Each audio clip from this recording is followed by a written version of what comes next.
Before you can use the payroll features of QuickBooks, you must set up payroll for your company in QuickBooks. To find out how you do this, select Employees, roll down to Payroll, and then select the Turn on Payroll in QuickBooks command from the menu bar. In the window that then appears, you can evaluate the payroll plans and purchase a payroll plan through QuickBooks to begin the setup of your initial payroll data.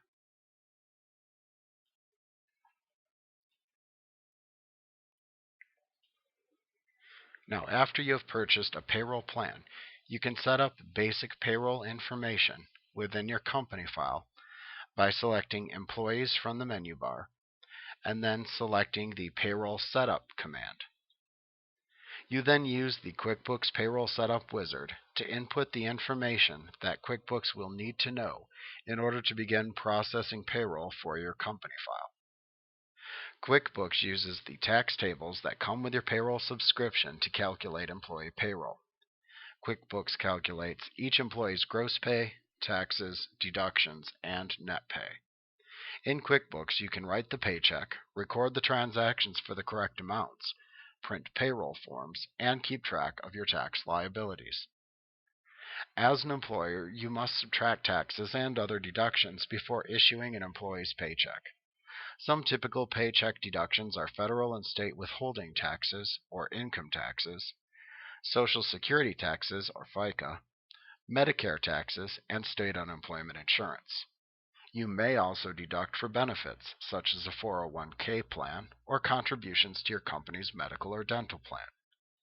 When you withhold Social Security, Medicare, and federal withholding taxes from employee paychecks, you must submit regular deposits of the withheld money and file quarterly forms that list the amounts withheld from each employee's paycheck.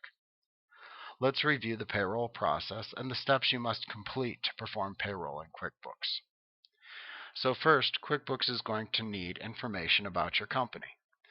This includes information about your federal and state ID tax numbers.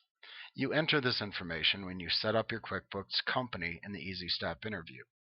You can later view company information by selecting Company from the menu bar and then choosing the Company Information command.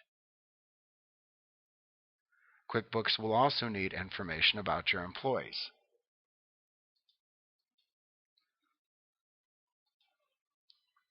Within the QuickBooks Employees list, you store general information about your employees and specific information related to payroll, such as the employee's salary or hourly rate, their filing status, the number of exemptions, and miscellaneous additions, deductions, and company contributions.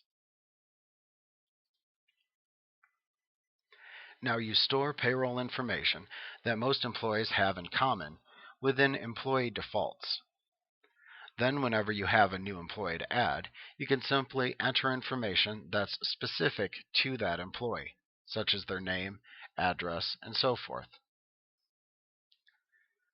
Now you'll also need to enter information about your payroll items.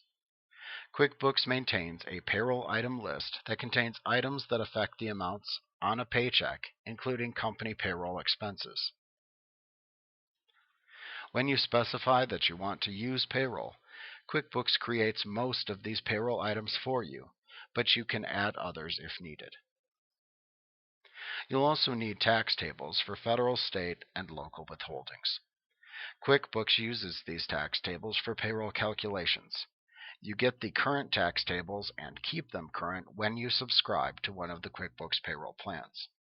If you choose not to subscribe to one of these plans, then you must calculate and enter payroll tax deductions manually for each paycheck.